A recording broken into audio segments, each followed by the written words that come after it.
بسم اللہ الرحمن الرحیم نحمده ونصلی علی رسولہ الکریم اما بعد فاعوذ باللہ من الشیطان الرجیم بسم اللہ الرحمن الرحیم اذا جاء نصر اللہ والفتح ورأیت الناس يدخلون فی دین اللہ افواجا فسبح بحمد ربک واستغفر انہ کان توابا صدق اللہ العظیم۔ سن 9 اور 10 ہجری یہ 2 سال عام الوفود کہلاتے ہیں۔ عام عربی میں سال کو کہا جاتا ہے اور وفود وفد کی جمع ہے۔ کسی بھی قبیلے یا کسی جماعت کا جو منتخب وفد اور سفارت ہوتی ہے اس کو کہا جاتا ہے۔ تو چونکہ ان دونوں سالوں میں نبی کریم صلی اللہ علیہ وسلم کی خدمت میں مختلف قبائل کی طرف سے اور مختلف جماعتوں کی طرف سے یہ وفود آتے رہے اور اسلام کے متعلق معلومات حاصل کرتے رہے اور خود بھی مسلمان ہوتے رہے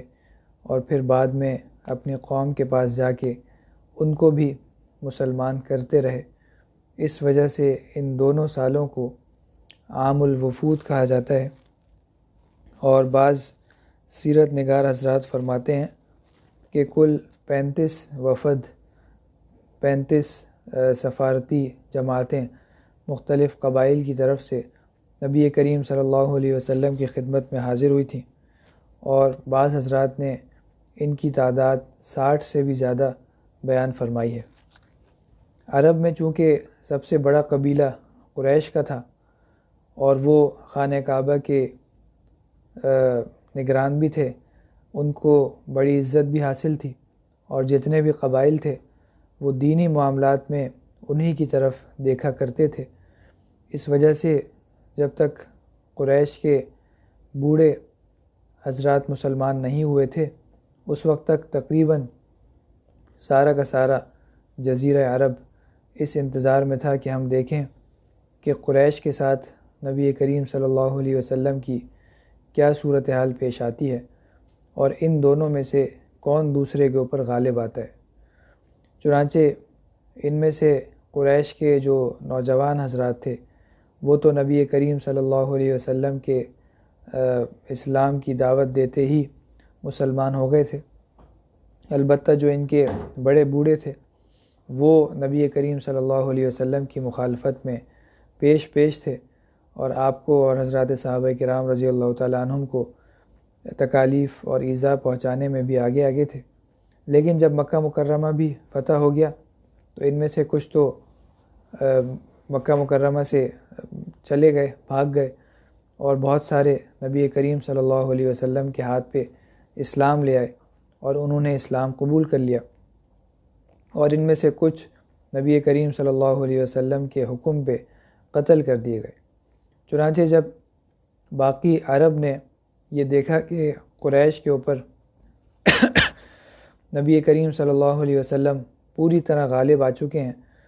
اور ان میں سے اکثر لوگوں نے اسلام بھی قبول کر لیا ہے، تو یہ دیکھ کے انہیں بھی پھر اطمینان ہو گیا اور انہوں نے بھی یہ اچھی طرح سمجھ لیا کہ یہ اللہ تعالیٰ کے رسول ہیں اور ہمیں جا کے ان سے بات کرنی چاہیے اور ان سے پوچھنا چاہیے کہ یہ کس چیز کی طرف ہمیں بلا رہے ہیں اور یہ کیا دعوت دے رہے ہیں۔ چنانچہ اس کے بعد سے نبی کریم صلی اللہ علیہ وسلم کی خدمت میں وفد آنے شروع ہوئے، اور ان میں جو وفد آتے تھے وہ اکثر مسلمان ہو کے واپس جاتے تھے اور پھر واپس جا کے اپنے قوم کو بھی اسلام کی دعوت دیتے تھے اور انہیں بھی پھر مسلمان کیا کرتے تھے، اور نبی کریم صلی اللہ علیہ وسلم کی خدمت میں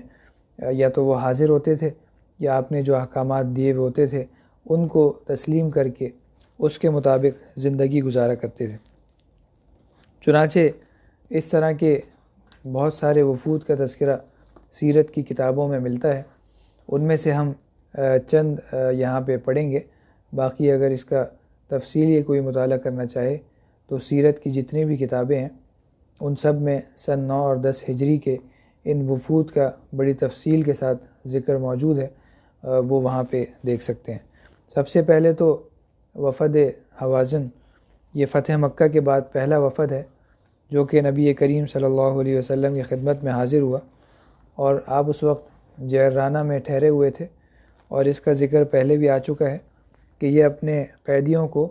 اور اپنے مال کو چھڑانے کے لیے نبی کریم صلی اللہ علیہ وسلم کی خدمت میں حاضر ہوئے تھے، اور یہ غزوہ حنین کے بعد کا واقعہ ہے، اور یہ وہی قبیلہ ہے اور یہ وہی وفد تھا جس میں نبی کریم صلی اللہ علیہ وسلم کے رضائی چچا بھی موجود تھے، اور حضرت حلیمہ سعدیہ رضی اللہ تعالیٰ عنہ بھی اسی قبیلے سے تعلق رکھتی تھیں۔ چنانچہ یہ حضرات خدمت میں حاضر ہوئے، اور وہ مفصل واقعہ اس کا ہم پہلے پڑھ چکے ہیں کہ کس طرح حضرات صحابہ کرام رضی اللہ تعالیٰ عنہم نے نبی کریم صلی اللہ علیہ وسلم کے صرف ایک مرتبہ ارشاد فرمانے پہ جتنے بھی قیدی تھے وہ سارے کے سارے آزاد کر دیے تھے،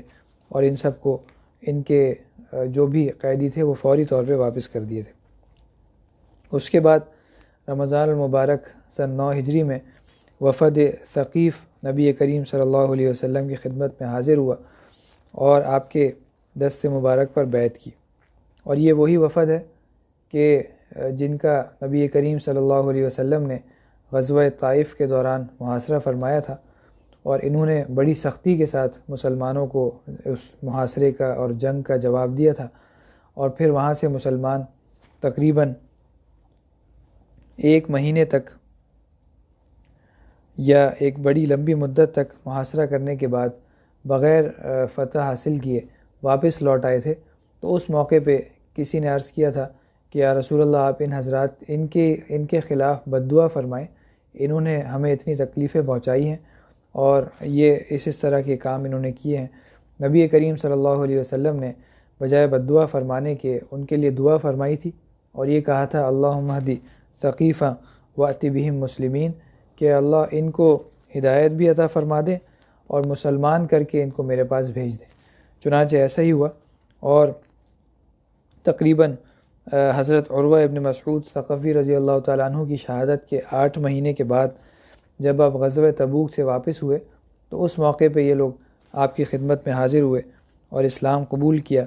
اور آپ کے ہاتھ پہ بیعت بھی کی۔ جب یہ حضرات مدینہ منورہ تشریف لائے تو حضرت مغیرہ ابن شعبہ رضی اللہ تعالیٰ عنہ نے ان کو دیکھ لیا، اور انہوں نے یہ چاہا کہ میں جلدی سے دوڑ کے جاؤں اور نبی کریم صلی اللہ علیہ وسلم کو یہ خوشخبری سناؤں تاکہ آپ کو جو خوشی حاصل ہو اس میں میرا بھی کچھ حصہ لگ جائے اور اللہ تعالیٰ کی طرف سے مجھے اس کے اوپر ثواب ملے۔ راستے میں حضرت صدیق اکبر رضی اللہ تعالیٰ عنہ ان کو مل گئے، اور انہوں نے یہ جب انہیں پتہ چلا کہ یہ اس وجہ سے جا رہے ہیں تو انہیں قسم دی اور یہ کہا کہ مجھے جو ہے وہ یہ خوشخبری سنانے دو۔ چنانچہ انہوں نے حضرت صدیق اکبر رضی اللہ تعالیٰ عنہ کی یہ جو خواہش تھی اس کو پورا کیا، اور حضرت صدیق اکبر رضی اللہ تعالیٰ عنہ نے جا کے نبی کریم صلی اللہ علیہ وسلم کو یہ خوشخبری سنائی۔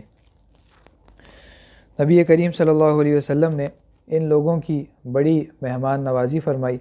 اور مسجد نبوی میں ہی ان کے لیے خیمے بھی لگوا دیے، اور اسی طرح حضرت خالد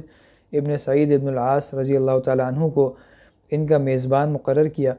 اور وہ ان کو کھانا وغیرہ سب وہی کھلاتے تھے اور وہی اس کا انتظام کرتے تھے، اور نبی کریم صلی اللہ علیہ وسلم سے یہ انہی کے واسطے سے بات کیا کرتے تھے۔ انہوں نے پہلے اسلام لانے سے قبل 3 شرائط نبی کریم صلی اللہ علیہ وسلم کی خدمت میں رکھی تھیں۔ سب سے پہلی شرط یہ تھی کہ نماز ہمارے لیے معاف کر دی جائے، نماز ہمیں پڑھنے کا نہ کہا جائے۔ دوسری شرط یہ تھی کہ لات جو کہ ان کا بہت بڑا بت تھا اس کو 3 سال تک نہ توڑا جائے، کیونکہ بچے اور عورتیں اس کے اوپر اس کا بڑا احترام کرتے ہیں، ادب کرتے ہیں اور اس کو اپنا معبود سمجھتے ہیں۔ اور تیسری شرط یہ تھی کہ ہمارے بت ہمارے ہاتھوں سے نہ توڑوائے جائیں، کوئی اور ان کو جا کے توڑ دے۔ نبی کریم صلی اللہ علیہ وسلم نے ان کی پہلی 2 شرائط تو بالکل ماننے سے انکار کر دیا، منع فرما دیا، اور یہ فرمایا کہ لا خیر فی دین لا صلاۃ فیہ، جس دین میں نماز ہی نہ ہو اس دین میں کوئی خیر نہیں ہے۔ اور اس کے بعد جو تیسری شرط تھی کہ ہمارے ہاتھوں سے ہمارے بت نہ توڑوائے جائیں، اس کو آپ نے قبول فرما لیا، اور ان میں سے حضرت عثمان ابن ابی العاص جو سب سے کم سن اس وفد میں تھے، سب سے کم عمر تھے، انہی کو ان کا امیر بنایا، چونکہ ان کو قرآن مجید کا اور مسائل کا علم سیکھنے کا بہت شوق تھا، اس وجہ سے ان کو یہ امیر بنایا گیا۔ اور حضرت صدیق اکبر رضی اللہ تعالیٰ عنہ کا مشورہ اس کے اندر شامل تھا۔ حضرت ابو سفیان اور حضرت مغیرہ ابن شعبہ رضی اللہ عنہما کو ان حضرات کے ساتھ بھیجا، اور ان کے جو بت تھے ان کو توڑنے کا ان دونوں حضرات کو آپ نے ارشاد فرمایا اور حکم فرمایا۔ حضرت ابو سفیان رضی اللہ تعالیٰ عنہ تو کسی وجہ سے پیچھے رہ گئے، حضرت مغیرہ ابن شعبہ رضی اللہ تعالیٰ عنہ وہاں پہنچ گئے اور بت کو توڑنا شروع کیا۔ تو وہاں کی جو عورتیں تھیں وہ یہ خبر سن کے اپنے دوپٹے وغیرہ پہنے بغیر ایسے ہی جس حالت میں گھروں میں تھیں ویسے ہی نکل آئیں، اور یہ دیکھنے کے لیے کہ پتہ نہیں ہمارے بت کا یہ کیا حال کریں گے۔ تو انہوں نے نبی کریم صلی اللہ علیہ وسلم کے حکم کے مطابق اس بت کو توڑا، اور وہاں پہ جتنا بھی مال موجود تھا جو بت کے اوپر چڑھایا گیا تھا، سونے اور زیورات اور اس کے علاوہ دیگر مال و اسباب، وہ سارا کا سارا پہلے تو کچھ قرض تھا وہاں پہ کچھ حضرات کا، کچھ احباب کا، ان کو ادا کرنے میں لگایا نبی کریم صلی اللہ علیہ وسلم کے ارشاد کے مطابق، اور باقی جتنا بھی مال تھا وہ سارا کا سارا لے کے نبی کریم صلی اللہ علیہ وسلم کی خدمت میں حاضر ہو گئے، اور آپ نے وہ سارا کا سارا مسلمانوں میں تقسیم فرما دیا۔ اس کے بعد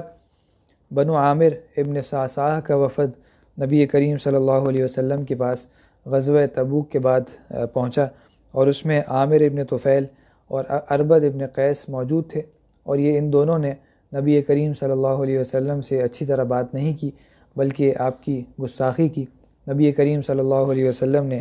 ان کے شر سے بچنے کے لیے دعا فرمائی، اور یہ فرمایا کہ اللہ عامر ابن طفیل کے شر سے مجھے بچا لیجئے اور اس کی قوم کو ہدایت دے دیجئے۔ چنانچہ جب یہ باہر آئے تو انہوں نے ایک منصوبہ بھی بنایا تھا، اور وہ منصوبہ یہ تھا کہ عامر ابن طفیل نے کہا تھا کہ میں ان کو باتوں میں لگاؤں گا، اور اربد کو کہا تھا کہ تم اپنی تلوار نکال کے ان کا کام تمام کر دینا، نعوذ باللہ۔ لیکن جب واپس باہر نکلے تو عامر نے پوچھا کہ میں نے تو باتوں میں ان کو لگایا، لیکن تم نے جو کام میں نے کہا تھا وہ کیا ہی نہیں۔ تو اس نے کہا کہ میں جب بھی اس کام کا ارادہ کرنے لگا تو فوری طور پہ میرے اور ان کے درمیان کوئی چیز حائل ہو گئی، کبھی کوئی دیوار حائل ہو گئی، کبھی کوئی اونٹ مجھے نظر آیا جو میرا سر نگلنا چاہتا تھا، اس وجہ سے میں اپنا مقصد پورا نہ کر سکا۔ عامر ابن طفیل تو راستے میں ہی طاعون میں مبتلا ہو کے مر گیا، اور اربد جو دوسرا شخص تھا وہ اپنے قبیلے میں پہنچ کے کچھ دن گزارنے کے بعد جب باہر نکلا تو ایک بجلی اس کے اوپر گری اور وہ اس سے مر گیا۔ لیکن ان کے جو قبیلے کے باقی لوگ تھے ان میں سے اکثر لوگوں نے نبی کریم صلی اللہ علیہ وسلم کی جو دعا تھی جو آپ نے ان کے حق میں فرمائی تھی اس کی برکت سے اسلام قبول کر لیا۔ اس کے بعد وفد عبد القیس کا ذکر سیرت کی کتابوں میں ملتا ہے۔ یہ بحرین کے باشندے تھے، اور اس قبیلے کا وفد 2 مرتبہ نبی کریم صلی اللہ علیہ وسلم کی خدمت میں حاضر ہوا ہے۔ پہلا وفد فتح مکہ سے بھی پہلے آیا تھا، اور دوسرا فتح مکہ کے بعد یہ نبی کریم صلی اللہ علیہ وسلم کی خدمت میں حاضر ہوا۔ نبی کریم صلی اللہ علیہ وسلم کو انہوں نے درخواست کی کہ ہمارے اور آپ کے درمیان عرب کے اور قبیلہ مضر کے مشرکین حائل ہیں، ہم آپ کے پاس بار بار نہیں آ سکتے، صرف اشہر حرام میں جن میں اللہ تعالیٰ نے قتل و قتال کو منع فرمایا ہے اور جن کا مشرکین بھی خیال رکھتے ہیں اس میں ہم آ سکتے ہیں آپ کے پاس، تو اس وجہ سے ہمیں کوئی ایسی جامع بات بتلا دیں کہ جس پہ ہم عمل کر کے کامیاب ہو جائیں۔ چنانچہ نبی کریم صلی اللہ علیہ وسلم نے ان سے فرمایا کہ اللہ پہ ایمان لاؤ اور گواہی دو کہ اللہ ایک ہے، اس کے سوا کوئی معبود نہیں ہے، اور نماز کو قائم کرو، زکوٰۃ دو، اور مال غنیمت میں سے 5واں حصہ اللہ تعالیٰ کے لیے نکالو، اور 4 برتنوں میں نبیذ بھگونے سے منع فرمایا۔ نبیذ اس زمانے میں ایک شربت ہوا کرتا تھا، جیسا کہ کھجوروں کو پانی میں ڈال کے اگر صبح ڈالا ہے تو شام میں وہ پانی پی لیا جاتا تھا، اگر شام میں بھگایا ہے تو صبح پی لیا جاتا تھا، تو اس میں مٹھاس آ جاتی تھی، تو ایک شربت کی طرح کی چیز تھی۔ اس میں آپ نے فرمایا کہ وہ تو پی سکتے ہو، لیکن 4 طرح کے جو برتن ہیں جن کے نام دبا اور نقیر، حنتم اور مزفت اس طرح کے نام ہیں، یہ مختلف برتن تھے، ان میں نبی کریم صلی اللہ علیہ وسلم نے منع فرمایا ہے۔ ایک تو کدو سے بنایا جاتا تھا، اور دوسرا کھدی ہوئی ایک لکڑی تھی اس کا برتن تھا، اور تیسرا مزفت روغنی برتن کو کہا جاتا ہے۔ اس طرح کے یہ برتن تھے جس میں آپ نے نبیذ بنانے سے منع فرمایا تھا۔ بنو حنیفہ کا لقب بھی وفد بھی نبی کریم صلی اللہ علیہ وسلم کی خدمت میں حاضر ہوا، اور اسی میں وہ چالاک اور فتنہ پرداز آدمی مسیلمہ کذاب موجود تھا، جس نے بعد میں نبوت کا بھی دعویٰ کیا، اور نبی کریم صلی اللہ علیہ وسلم کی خدمت میں یہ اس موقع پہ تکبر کی وجہ سے حاضر بھی نہیں ہوا، بلکہ نبی کریم صلی اللہ علیہ وسلم خود اس کے پاس تشریف لے گئے، اور حضرت ثابت ابن قیس رضی اللہ تعالیٰ عنہ آپ کے ساتھ تھے۔ جب آپ وہاں پہ پہنچے تو اس نے کہا کہ اگر آپ مجھے اپنی خلافت عطا فرما دیں کہ آپ کے بعد پھر میں امیر بنوں تو پھر میں بیعت کرنے کے لیے تیار ہوں۔ نبی کریم صلی اللہ علیہ وسلم کے ہاتھ میں دست مبارک میں کھجور کی ایک چھڑی تھی۔ آپ نے فرمایا کہ اگر تو مجھ سے یہ کھجور کی ایک چھڑی بھی مانگے گا تو میں یہ بھی تجھے نہیں دوں گا۔ اللہ تعالیٰ نے تیرے لیے جو مقدر فرما دیا ہے تو اس سے تجاوز نہیں کر سکتا، اور غالباً تو وہی ہے جو مجھے خواب میں دکھلایا گیا ہے، اور یہ ثابت ابن قیس ہیں، یہ تجھے جواب دیں گے۔ یہ فرما کے نبی کریم صلی اللہ علیہ وسلم وہاں سے واپس تشریف لے آئے، اور یہ جو خواب کا نبی کریم صلی اللہ علیہ وسلم نے ذکر فرمایا ہے تو حضرت ابو ہریرہ رضی اللہ تعالیٰ عنہ سے روایت ہے کہ نبی کریم صلی اللہ علیہ وسلم نے فرمایا کہ میں نے خواب میں دیکھا کہ میرے ہاتھوں میں سونے کے 2 کنگن لا کے رکھ دیے گئے، جس کی وجہ سے میں گھبرا گیا، اور خواب میں ہی مجھ سے یہ کہا گیا کہ آپ ان دونوں کے اوپر پھونک ماریں، تو جیسے ہی میں نے پھونک ماری تو وہ غائب ہو گئے، تو جس کی تعبیر یہ ہے کہ 2 کذاب ظاہر ہوں گے، چنانچہ ان میں سے ایک تو مسیلمہ کذاب یہی تھا، اور دوسرا اسود عنسی تھا، جو کہ نبی کریم صلی اللہ علیہ وسلم کی زندگی میں ہی مارا گیا، اور وفات سے 1 دن پہلے بذریعہ وحی آپ کو بتا دیا گیا کہ آپ کا جو دشمن تھا اس کو اللہ تعالیٰ نے نیست و نابود کر دیا ہے۔ اس کے بعد قبیلہ طے کا وفد نبی کریم صلی اللہ علیہ وسلم کی خدمت میں حاضر ہوا۔ ان میں 15 آدمی موجود تھے، اور ان کے سردار زید الخیل تھے۔ انہوں نے اسلام قبول کر لیا، تو نبی کریم صلی اللہ علیہ وسلم نے الخیل لقب ہٹا کے الخیر لقب رکھ دیا، زید الخیر۔ اور آپ نے یہ فرمایا کہ عرب میں جس شخص کی بھی میں نے تعریف سنی تو میں نے اس سے کم ہی پایا ہے سوائے تمہارے، یعنی جتنی تعریف تمہاری سنی تھی اس سے کہیں بڑھ کے تمہارے اندر اچھی صفات موجود ہیں۔ اس طرح آپ نے ان کی تعریف فرمائی۔ کندہ کا وفد سن 10 ہجری میں نبی کریم صلی اللہ علیہ وسلم کی خدمت میں حاضر ہوا۔ یمن کے ایک قبیلے کا نام ہے، اور 80 سواروں کا یہ وفد جن کے سردار اشعث ابن قیس رضی اللہ تعالیٰ عنہ تھے۔ جب یہ حضرات مسجد نبوی میں داخل ہوئے تو انہوں نے ریشم کے لباس پہنے ہوئے تھے۔ آپ نے ان سے پوچھا کہ کیا تم مسلمان نہیں ہو؟ انہوں نے کہا کہ بلا شبہ ہم مسلمان ہیں۔ تو آپ نے فرمایا کہ پھر تمہاری گردنوں میں یہ ریشم کیوں ہے؟ تو انہوں نے اسی وقت ان کپڑوں کو پھاڑ کے پھینک دیا، اور اس کے بعد پھر وہ کپڑے استعمال نہیں کیے۔ ریشم کی جو بہت کم مقدار ہے، جو کہ 4 انگلی یا اس سے کم ہو، اس کی تو اجازت دی گئی ہے، اور نبی کریم صلی اللہ علیہ وسلم، حضرت صدیق اکبر اور حضرت فاروق اعظم رضی اللہ تعالیٰ عنہم، ان سب سے بھی اس کو استعمال کرنا منقول ہے، ثابت ہے، لیکن ان حضرات نے شاید اس سے زیادہ کا پہنا ہوا ہوگا، اس وجہ سے نبی کریم صلی اللہ علیہ وسلم نے اس سے منع فرمایا۔ اسی طرح اشعریین کا وفد سن 7 ہجری میں نبی کریم صلی اللہ علیہ وسلم کی خدمت میں حاضر ہوا، اور آپ نے صحابہ کرام رضی اللہ تعالیٰ عنہم کو ان کے آنے سے پہلے ہی خبر دے دی تھی کہ ایک جماعت آ رہی ہے جو کہ نہایت رقیق القلب ہے، جن کے دل بہت نرم ہیں، اور حق کو قبول کرنے کے لیے ان کے دل نرم ہیں، اور ساتھ میں یہ بھی فرمایا کہ ایمان یمنی ہے اور حکمت بھی یمنی ہے، یعنی ایمان کا جو منبع ہے اور جو معدن ہے وہ یمن میں ہے۔ یمن کے جو لوگ ہیں ان کے دل ایمان کے لیے گویا کہ منبع کی حیثیت رکھتے ہیں، اور ایمان کے لیے ان کے دلوں میں بڑا مقام ہے۔ چنانچہ یہ جب حاضر ہوئے اور انہوں نے عرض کیا یا رسول اللہ، ہم اس لیے حاضر خدمت ہوئے ہیں کہ دین میں تفقہ حاصل کریں اور دین کی تعلیم حاصل کریں، اور آپ نے ان کے جواب میں یہ فرمایا، اور آپ سے انہوں نے یہ پوچھا تھا کہ اس دنیا کی ابتدا اور اس عالم کی ابتدا کیسے ہوئی؟ آپ نے فرمایا کہ سب سے پہلے تو خدا تھا، اس کے سوا کچھ بھی نہ تھا، اور اس کا عرش پانی کے اوپر تھا، پھر آسمان اور زمین کو خدا نے پیدا کیا اور ہر چیز کو لوح محفوظ میں لکھ دیا۔ تو اس طرح یہ قبیلہ بھی نبی کریم صلی اللہ علیہ وسلم کی خدمت میں حاضر ہوا۔ اسی طرح قبیلہ ازد، یہ بھی ایک قبیلے کا نام ہے، یہ بھی نبی کریم صلی اللہ علیہ وسلم کی خدمت میں حاضر ہوئے اور اسلام قبول کیا۔ بنو الحارث، یہ بھی نجران کا ایک معزز خاندان ہے۔ ماہ ربیع الاخر یہ جمادی الاولیٰ سن 10 ہجری میں نبی کریم صلی اللہ علیہ وسلم نے حضرت خالد ابن ولید رضی اللہ تعالیٰ عنہ کو ان کے پاس بھیجا اور یہ فرمایا کہ 3 دن تک ان کو اسلام کی دعوت دیتے رہو، اور اگر وہ اسلام لے آئیں تو ٹھیک ہے، اور اگر نہ مانیں تو پھر ان سے مقابلہ کرنا۔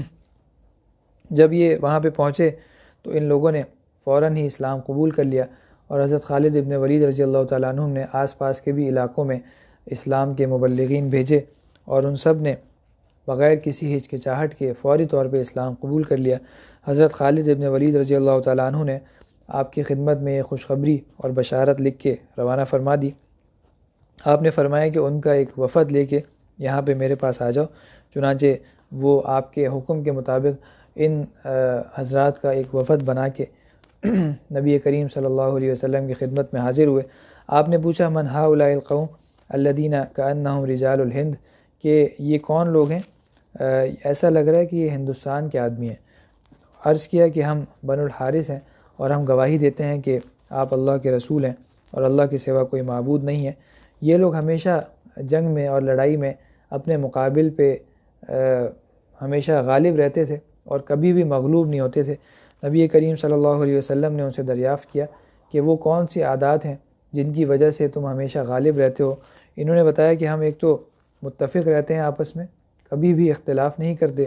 اور آپس میں ایک دوسرے کے اوپر حسد بھی نہیں کرتے، اور ظلم میں ابتدا نہیں کرتے، اور ہم سختی اور تنگی کے وقت صبر سے کام لیتے ہیں۔ آپ نے فرمایا سچ کہتے ہو، اور آپ نے حضرت قیس ابن حسین رضی اللہ تعالیٰ عنہ کو ان کے اوپر امیر مقرر کیا، اور ساتھ میں حضرت عمرو ابن حزم رضی اللہ تعالیٰ عنہ کو تعلیم دی، اور صدقات وصول کرنے کے لیے ان کی طرف روانہ فرمایا، اور صدقات کی ایک تحریر جس میں صدقات اور زکوٰۃ کے احکام موجود تھے وہ لکھ کے ان کو عطا فرمائی۔ حمدان کا وفد بھی سن 8 ہجری میں نبی کریم صلی اللہ علیہ وسلم کی خدمت میں حاضر ہوا۔ یہ یمن کا ایک بہت بڑا قبیلہ ہے، اور نبی کریم صلی اللہ علیہ وسلم نے پہلے حضرت خالد ابن ولید رضی اللہ تعالیٰ عنہ کو اسلام کی دعوت کی غرض سے وہاں پہ روانہ فرمایا تھا۔ تقریباً 6 مہینے تک یہ وہاں پہ موجود رہے، دعوت دیتے رہے، لیکن کوئی بھی مسلمان نہیں ہوا۔ بعد میں آپ نے حضرت علی کرم اللہ وجہہ کو روانہ فرمایا، اور انہوں نے نبی کریم صلی اللہ علیہ وسلم کا جو بھی خطاب تھا یا جو تحریر تھی وہ پڑھ کے سنائی، تو فوری طور پہ وہ حضرات مسلمان ہو گئے، اور حضرت خالد ابن ولید رضی اللہ تعالیٰ عنہ کو حضرت علی کرم اللہ وجہہ نے نبی کریم صلی اللہ علیہ وسلم کے حکم کے مطابق آپ کے پاس روانہ فرما دیا۔ اس کے بعد یہ نبی کریم صلی اللہ علیہ وسلم طائف سے جب واپس ہوئے، اور اس کے 1 سال بعد جب آپ تبوک سے واپس آئے، تو اسی زمانے میں حمدان کا ایک وفد مدینہ منورہ میں پہنچا، اور یہ یمن کی چادریں اوڑھے ہوئے تھے اور عدن کے عمامے انہوں نے باندھے ہوئے تھے، اور اس شان سے حاضر ہوئے کہ بڑی فصاحت و بلاغت سے گفتگو کر رہے تھے، اور انہوں نے آپ سے جو بھی درخواست کی آپ نے اس کو منظور فرما لیا، اور ایک تحریر بھی ان کو لکھوا کے دی، اور ان کے امیر بھی نبی کریم صلی اللہ علیہ وسلم نے مقرر فرمائے۔ اس کے بعد نجران کے نصارہ کا وفد سن 9 ہجری میں نبی کریم صلی اللہ علیہ وسلم کی خدمت میں حاضر ہوا۔ یہ یمن کا ایک بہت بڑا شہر ہے نجران کے نام سے، اور مکہ مکرمہ سے 7 منزل کے فاصلے پہ ہے، اور 73 قصبے اور گاؤں اس کے تابع ہیں اور اس سے ملحق ہیں۔ اور سب سے پہلے تو یہاں پہ نجران ابن زید آ کے آباد ہوا تھا، اسی کے نام پہ اس جگہ کا نام اور اس شہر کا نام پڑ گیا۔ اور وہ اخدود جن کا ذکر سورہ بروج میں موجود ہے، جس میں خندقوں میں مسلمانوں کو زندہ جلا دیا گیا تھا پہلے زمانے میں، وہ بھی اسی نجران کے کسی قصبے میں اور کسی بستی میں موجود تھے، اور وہ یہیں کا یہ واقعہ تھا۔ سن 9 ہجری میں یہ لوگ یہاں پہ نبی کریم صلی اللہ علیہ وسلم کی خدمت میں حاضر ہوئے، اور نبی کریم صلی اللہ علیہ وسلم کے ساتھ ان کا بڑا تفصیلی گویا کہ مناظرہ ہوا، اور اس کے بعد بھی جب یہ لوگ مان کے نہیں دیے بلکہ اپنی ضد پہ اڑے رہے، تو نبی کریم صلی اللہ علیہ وسلم نے اللہ تعالیٰ کے حکم کے مطابق ان سے مباہلہ کی تیاری فرمائی، اور مباہلہ کا مطلب یہ تھا کہ دونوں مل کے یہ بد دعا کریں گے کہ جو بھی ہم میں سے ناحق ہے اور باطل ہے اس کو اللہ تعالیٰ تباہ و برباد کر دیں، ہلاک کر دیں۔ اور اس مباہلے کو پورا کرنے کے لیے نبی کریم صلی اللہ علیہ وسلم نے پوری تیاری بھی فرما لی تھی، اور حضرت امام حسن اور امام حسین اور حضرت سیدہ فاطمۃ الزہرا رضی اللہ تعالی عنہم اور حضرت علی کرم اللہ وجہہ کو لے کے آپ باہر بھی تشریف لے آئے تھے۔ لیکن جب انہوں نے یہ دیکھا کہ یہ تو مباہلے کے لیے تیار ہیں، تو ان میں سے ایک جو عقل مند ان کا ساتھی تھا، اس نے کہا کہ بھائی یہ تو ایسے چہرے ہیں جو بالکل نورانی ہیں، اور اگر یہ پہاڑوں کو اپنی جگہ سے ہٹانے کی بھی دعا کریں گے تو وہ بھی میں سمجھتا ہوں کہ قبول ہو جائے گی، تو تم بلا وجہ خواہ مخواہ ان کے مقابلے میں مباہلہ کر رہے ہو تو تم تو صفحہ ہستی سے ہی مٹ جاؤ گے۔ چنانچہ اس کی بات ان لوگوں کو سمجھ میں آ گئی، اور انہوں نے نبی کریم صلی اللہ علیہ وسلم سے صلح بھی کر لی، اور سالانہ آپ کو جزیہ دینا بھی منظور کیا کہ ہم اپنے مذہب پہ ہی قائم رہیں گے، باقی رہیں گے، مسلمان نہیں ہوں گے، لیکن آپ کے تابع دار رہیں گے، اور آپ کو جزیہ دے کے ہم اپنی زندگی گزاریں گے۔ چنانچہ ان سے وہ صلح نامہ بھی طے ہوا، اور وہ جو جزیے کی جو بھی رقم تھی وہ بھی ان سے طے ہوئی۔ ان سے جو نبی کریم صلی اللہ علیہ وسلم نے حضرت عیسیٰ علیہ السلام سے متعلق گفتگو فرمائی تھی، اس میں آپ نے یہ فرمایا تھا کہ تمہیں خوب معلوم ہے کہ بیٹا تو باپ کے مشابہ ہوتا ہے۔ انہوں نے کہا تھا کہ ہاں بے شک ایسا ہی ہوتا ہے۔ آپ نے ان کو یہ بتایا کہ دیکھو حضرت عیسیٰ علیہ السلام کو اگر تم اللہ تعالیٰ کا بیٹا سمجھتے اور مانتے ہو تو اس کا مطلب یہ ہونا چاہیے کہ وہ اللہ تعالیٰ کے مشابہ ہوتے، حالانکہ ان کی اللہ تعالیٰ سے بالکل بھی کوئی مشابہت نہیں ہے۔ آپ نے ان کو بتایا کہ کیا تمہیں معلوم نہیں کہ ہمارا پروردگار تو حی ہے، لا یموت ہے، یعنی زندہ ہے اور کبھی اس پہ موت نہیں آ سکتی، اور عیسیٰ یاتی علیہ الفنا، اور حضرت عیسیٰ علیہ السلام پہ موت اور فنا آنے والی ہے۔ نصارہ نے کہا تھا کہ ہاں بے شک آپ نے صحیح فرمایا۔ نبی کریم صلی اللہ علیہ وسلم نے اس کے بعد فرمایا کہ ہمارا پروردگار ہر چیز کا قائم رکھنے والا اور تمام عالم کا محافظ اور نگہبان ہے۔ تو انہوں نے کہا تھا کیا ان سے پوچھا تھا کہ کیا عیسیٰ علیہ السلام بھی ان میں سے کسی چیز کے مالک ہیں؟ تو انہوں نے کہا کہ نہیں، ان میں سے کسی چیز کے مالک نہیں ہیں۔ تو اسی طرح آپ حضرت عیسیٰ علیہ السلام اور اللہ تعالیٰ کے مابین جو فرق ہیں انسان اور خدا ہونے میں وہ بتاتے رہے، اور وہ سب میں نبی کریم صلی اللہ علیہ وسلم کی بات مانتے رہے، لیکن پھر بھی ضد کی وجہ سے آخر تک انہوں نے اسلام قبول نہیں کیا، اور پھر یہ مباہلے پہ بات چلی گئی، اور بعد میں وہی واقعہ پیش آیا جو میں نے ابھی آپ حضرات کے سامنے عرض کیا۔ اس کے بعد ضمام ابن ثعلبہ یہ بنو سعد کی طرف سے سن 9 ہجری میں نبی کریم صلی اللہ علیہ وسلم کی خدمت میں حاضر ہوئے، اور اونٹ کو مسجد کے قریب بٹھایا اور نبی کریم صلی اللہ علیہ وسلم سے مختلف سوالات کیے، اور اس کے بعد جب نبی کریم صلی اللہ علیہ وسلم نے ان کو اسلامی تعلیمات بتائیں تو انہوں نے یہ کہا کہ آپ جو کچھ اللہ کی طرف سے لائے ہیں میں اس سب پر ایمان لایا، اور میں اپنی قوم کا قاصد اور سفیر ہوں، اور میرا نام ضمام ابن ثعلبہ ہے۔ یہ بخاری شریف میں روایت موجود ہے۔ اس کے بعد جب یہ اپنی قوم کے پاس پہنچے تو سب کو جمع کر کے انہوں نے ایک تقریر فرمائی، اور سب سے پہلے کہا کہ لات اور عزیٰ بہت برے ہیں۔ لوگوں نے انہیں ڈرایا کہ ایسا نہ کہو، تمہیں کہیں ان کے وہ برا کہنے کی وجہ سے فالج یا کوڑ کا مرض نہ ہو جائے۔ تو انہوں نے کہا کہ افسوس، خدا کی قسم، لات اور عزیٰ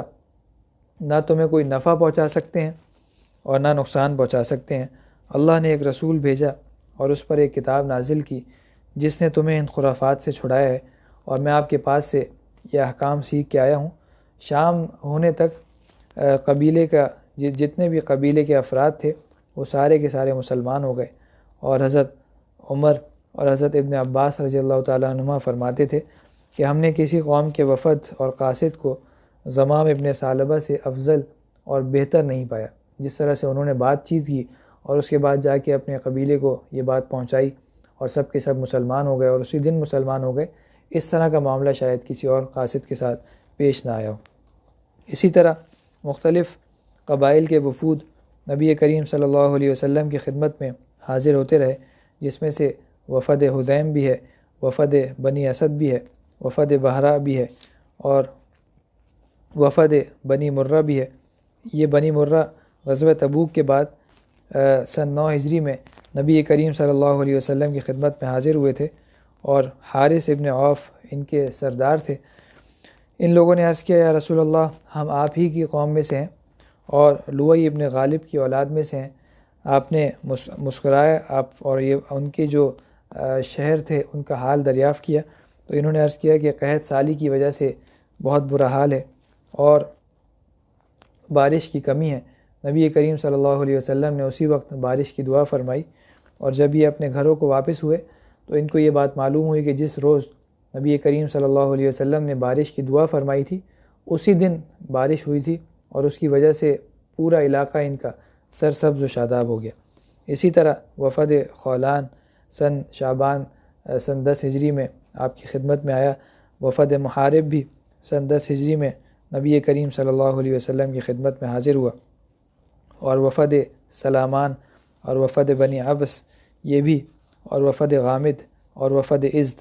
اور یہ جتنے بھی اور بھی بہت سارے وفود ہیں جو آپ کی خدمت میں مختلف اوقات میں حاضر ہوتے رہے، اور نبی کریم صلی اللہ علیہ وسلم کی خدمت میں حاضر ہو کے اسلام قبول کرتے رہے، اور اس طرح اسلام جزیرہ نما عرب میں پھیلتا چلا گیا، اور خود بخود نبی کریم صلی اللہ علیہ وسلم کو کہیں پہ ان میں سے اپنے قاصد نہیں بھیجنے پڑے سوائے اکا دکا چند جگہوں کے،